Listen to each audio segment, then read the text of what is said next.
5 Weird Photos from History with Baffling Backstories. The Strange Picture of A.L. Khan's Manta Ray.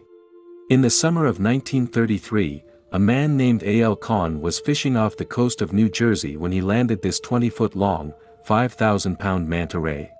It took him, his mates, and the U.S. Coast Guard several hours and several dozen blasts from a gun to finally reel in this devil fish.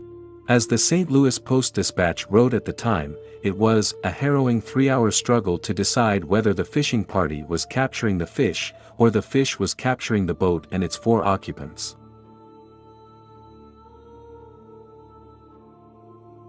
When Thanksgiving was more like Halloween.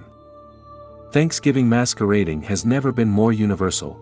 Fantastically garbed youngsters and their elders were on every corner of the city. There were Fausts, Uncle Sams, Harlequins, bandits, sailors.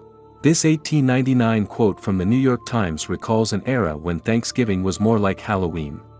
With costumed revelers out in droves to celebrate this day of thanks, the holiday was said to be the busiest time of year for mask dealers and the like. But by the 1920s, the tradition had started to wane and the modern version of Thanksgiving increasingly took root. The Disneyland Cafeteria. The Disneyland staff takes a break from their shift and fuels up at the theme park's cafeteria in 1961. While this weird historical photo was likely staged, that astronaut is going to have a hard time eating with his helmet on, it still makes for a strikingly bizarre image. The woman who went over Niagara Falls in a barrel. While this may not look like a particularly weird historical photo at first glance, the story of Annie Edson Taylor is nothing if not astonishing.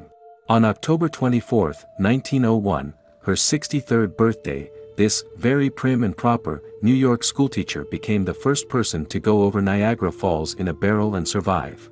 She performed the stunt in hopes that it would bring in money with public appearances and memorabilia afterward. However, her manager soon made off with the barrel, which would have been a key prop for her appearances, and she never quite earned the windfall she'd sought.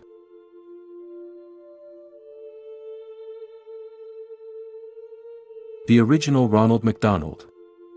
If McDonald's still used the original Ronald McDonald depicted here, customers would probably lose their appetites before even placing their orders. This advertisement, shown in the Washington, D.C. market in 1963, saw actor Willard Scott portray the now world-famous clown in a way that some would say is much creepier than the version we know today.